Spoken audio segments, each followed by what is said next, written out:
I am a lead student here at the IUPUI IAC, and this. Hello, I'm Abdulhadi Ayub. I'm also a lead student at IAC. Okay, now that we've done introductions, today we're going to take you through a video demo of how to do a typical assessment recommendation in the thermal group. Namely, we're going to go through a AR that is about insulating piping. And in order to do that, you need a thermal gun. So I want to take you first through what kind of a gun we use and how to work it. So this is a FLIR E50. So what you can do here is press the power button, turn it on, and you have to wait for a startup. Okay, so on this screen you can see a couple different things. You can see our reflections for one, and you can see about how much our temperature reading is off this board right here. This is just a whiteboard that we're reflected off of. It says we're 22.9 degrees Celsius, or around there. And the room temperature is about 20-odd degrees Celsius too. You can do a bunch of different applications with this. Namely, you can use a infrared sensor, and that basically is just for, directional, like where we're looking at. It's just better for the accuracy. You can adjust the focus on this by turning it left or right, and then you can take pictures by pulling the trigger right here. So those are just some of the functions that you can get from this thermal gun. Like I said, you take a picture using this, and once you have that picture, you can look at things like the temperature of the surface that's uncovered and the emissivity and a bunch of other things. And you can review it on here and then upload it to your computer pretty easily.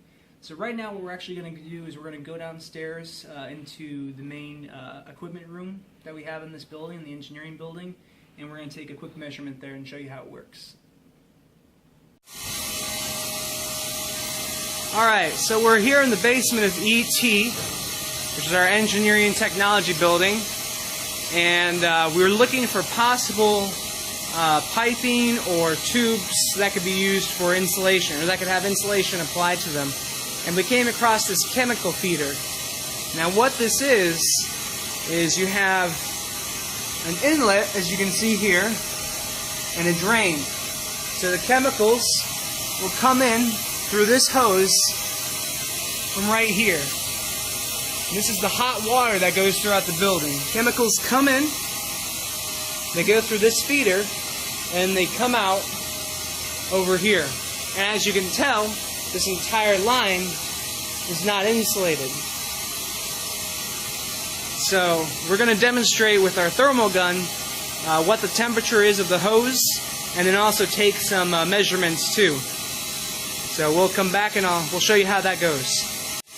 Alright, so we're back here with Abdul. He's going to be taking some measurements here. Now while we were out of camera there, we took some measurements of this, and we measured this coil, or this tubing, to be about 90 inches in length, and the same for this tube over here. And its diameter is about 4 inches. We take a measure of the actual tube here. We can see that that is about 53 degrees Celsius. So it's good enough for insulation. So we're going to go back upstairs, and we're going to work out the math and see what kind of savings we can get. What we have here is the heat loss equation without insulation. So we have Q here, and that breaks down into this equation here. Now the givens that we know from this equation are H, which is the convective heat transfer coefficient, emissivity, and then Boltzmann's constant. And we need to find, or we already did find, the surface area, the temperature of the surface, and also the ambient room temperature, and we also know the material of the piping is steel. Okay, so now we have here, we've taken our measurements. We know that the temperature of the surface is 326 degrees Kelvin, the ambient room temperature is 302 degrees Kelvin, the surface area is 0.464 meters squared, and the emissivity is given as 0.6, and the coefficient is given as 5.7 watts per meter squared times Kelvin. Now, if we plug and chug that into the previous formula that you last saw, that heat loss is going to be 377 BTUs per year, or 3.3 MMBTUs. So if we do the heat loss with insulation, so that's if we insulate the tubing, then there's still going to be 0.424 MMBTUs lost per year. So calculating the annual energy saving, we just subtract that from the 3.3 MMBTUs, and we find that on an annual basis we save 2.876 MMBTUs, and that is this assessment recommendation.